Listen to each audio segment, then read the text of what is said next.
Jagdish sir, સવારના રાજુ કરપડા પહેલા press conference કરે છે, ગોપાલ ઇટાલિયા પર સવાલ ઉઠાવે છે અને ત્યારબાદ હવે ગોપાલ ઇટાલિયા પ્રેસ કોન્ફરન્સ કરે છે અને રાજુ કરપડા પર નિશાન સાધે છે. ખાસ તો એમાં વાત સર એ રહી કે એમણે જે વાત કરી કે મને ખ્યાલ છે કે કયા આઈપીએસ અધિકારીને મળ્યા હતા રાજુ કરપડા અને ગૃહમંત્રી સાથે કયા બંગલે મળ્યા હતા તે પણ મને ખ્યાલ છે. આ પ્રકારના આરોપ લગાવે છે. શું કહેશો સર આખી વાતને? હવે રાજુ કરપડા પક્ષ છોડવાના છે ઈ જેને ખબર ન હોય ઈ એમ કે ક્યાં આઈપીએસ ને ક્યારે મળ્યા હતા. હવે એમાં કેટલું માનવું ઈ મને કયો. જો તમારી પાસે એટલું સારું ઇન્ટેલિજન્સ હોય તો તમને ઈ ખબર હોવી જોઈએ ને કે રાજુભાઈ કરપડા ટૂંક સમયમાં પાર્ટીને રામ રામ કરી દેશે. એની સાથે 108 દિવસ જેલમાં રહ્યા છે. ઈ પ્રવીણભાઈ રામ પણ એમ કે છે કે મને મીડિયા થકી તો સમાચાર મળ્યા. બોલો, એટલે કાં તો બે ખોટા, બે રીતે ખોટા. કાં એની ઇન્ટેલિજન્સી છે ઈ ખોટી અને કાં અત્યારે ઈ જવાબ વાળી દે છે ઈ ખોટા છે. એટલે અત્યારે પેલા રાજુભાઈએ પ્રેસ કોન્ફરન્સ કરી અને પછી ગોપાલ ઇટાલિયાએ પ્રેસ કોન્ફરન્સ કરી. બે કોન્ફરન્સમાં મુખ્ય તમને હાઇલાઇટ્સ કહું. રાજુભાઈની પ્રેસ કોન્ફરન્સનો એક મુદ્દાનો કાર્યક્રમ તમને કહું, જનતાને ગળે ઉતરે એવો, કે એનો એવો આક્ષેપ છે કે આમ આદમી પાર્ટીમાં ગોપાલ ઇટાલિયા પોતાની જાતને અથવા તો પોતાના જ કદને વધારવાની કોશિશ કરી રહ્યા છે, બીજા કોઈને ઉભા કે આગળ આવવા દેતા નથી. અને આક્ષેપ નંબર 2 કે અમે જેલમાં ગયા તો જેલમાં ગયા ત્યારે પણ આમ આદમી પાર્ટીએ જેલમાં જવાય એની પણ સાજિશ રચી અને જેલમાંથી બહાર ન નીકળીએ વેલાહર એની પણ સાજિશ રચી. આ રાજુ કરપડાની પ્રેસ કોન્ફરન્સ નો સાર છે. ગોપાલ ઇટાલિયાની પ્રેસ કોન્ફરન્સ નો સાર શું છે? એને એ કીધું કે હું અત્યાર સુધી રાજુ કરપડાને યોદ્ધો, સુરવીર, મિજાજી, લડાકુ, ઝુંઝારું એવો માનતો તો, પણ ઈ ડરપોક નીકળ્યા.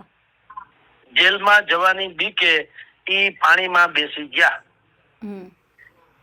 હવે તમે મને એ કહો કે આ બે કોન્ફરન્સ જેને સાંભળી છે ને જેને સ્પર્શે છે એ કોને સ્પર્શે છે? ગુજરાત અને સૌરાષ્ટ્રના કરોડો કિસાનોને. એ તો હકીકત છે. જી જી જી. એ લોકો શું સમજે, આમાંથી શું સાર કાઢે એ મને કયો. રાજુ કરપડા જો એમ કેતા હોય કે આમ આદમી પાર્ટીમાં જ મને પાડી દેવાના કાવતરા થાય છે, તો એને સાંભળીને જે ખેડૂતો અત્યાર સુધી આમ આદમી પાર્ટીમાં આશા ભરી મીટ માંડીને બેઠા હોય એ શું સમજે મને કયો. એને શું સમજવાનું? પક્ષમાં ને પક્ષમાં આવો ડખો છે કે જેની કોઈ એકબીજાને ફાડી ખાવા તૈયાર થયા છે, તો એ ભવિષ્યમાં પ્રજાનું શું કલ્યાણ કરે? એ થાય કે નહીં?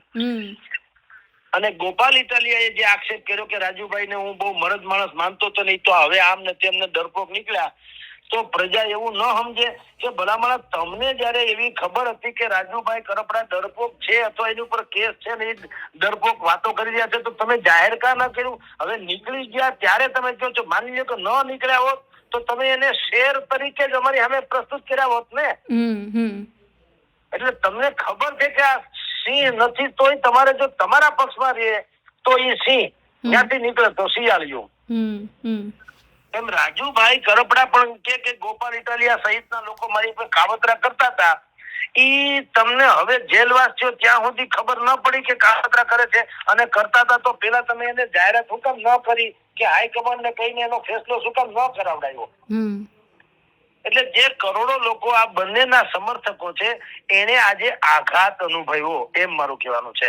સર, આમાં ખાસ વાત તો સૌરાષ્ટ્રની તમે જે વાત કરી, કારણ કે ગોપાલ ઇટાલિયા છે તે સૌરાષ્ટ્રમાં ઉભરતો ચહેરો છે. છેલ્લા આપણે વિસાવદરની ચૂંટણી પછી આપણે જોતા આવ્યા છીએ, તો સૌરાષ્ટ્રમાં આમ આદમી પાર્ટીને કેવડું નુકસાન થઈ શકે આ આખી ઘટનાક્રમ આખા બાદ?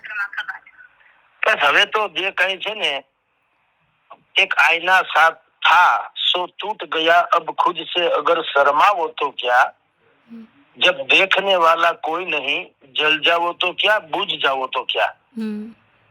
જે મોટા ભાગની આશા અપેક્ષાઓ હતી એ તો આ 4-5 જણા સંપીને લડતા હતા એટલે હતી. હવે એક પછી એક બધા એમાંથી કાંગરા ખરતા જાય છે. તો ગુજરાત અને સૌરાષ્ટ્રની પ્રજા શાણી છે. એને ખબર છે કે લંગડા ઘોડા ઉપર રેસનો દાવ ન ખેલાયો, હારી જવાય. તો શું લાગે છે એટલે- સર, સૌરાષ્ટ્રમાં કેવું લાગે છે આગામી સમયમાં? હવે જો ભાવિના ગર્ભમાં શું છે એ આપણે તો જ્યોતિષો કહી શકે, પણ હું એમ કહું છું કે જે વાત અહીંયા પાયો નબળો હોય ને, હવે ઇમારત ગમે એવડી મોટી ચણાય, એનું આયુષ્ય કઈ લાંબુ ન હાલે. પાયો મજબૂત જોઈએ. આ બધા પાયાના કાર્યકરો હતા, પછી ભાઈ ભાદરકા વાળાથી માંડીને બધાય તમને કહું, પણ ક્રમશઃ તમે જુઓ કેટલા લોકોએ આમ આદમી પાર્ટીને બુદ્ધિપૂર્વક છોડી દીધી, અને એ છોડી દીધી ત્યારે બધાયનો એક સરખો જ સૂર છે. આમ જુઓ તો કે પાર્ટીમાં અમારી અવગણના થાય છે.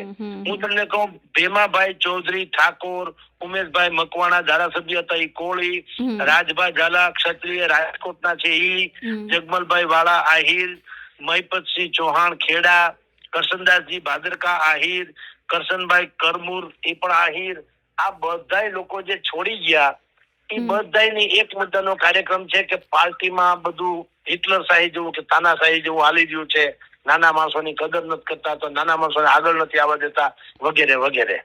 તો હવે એનું ફ્યુચર બીજું શું હોય?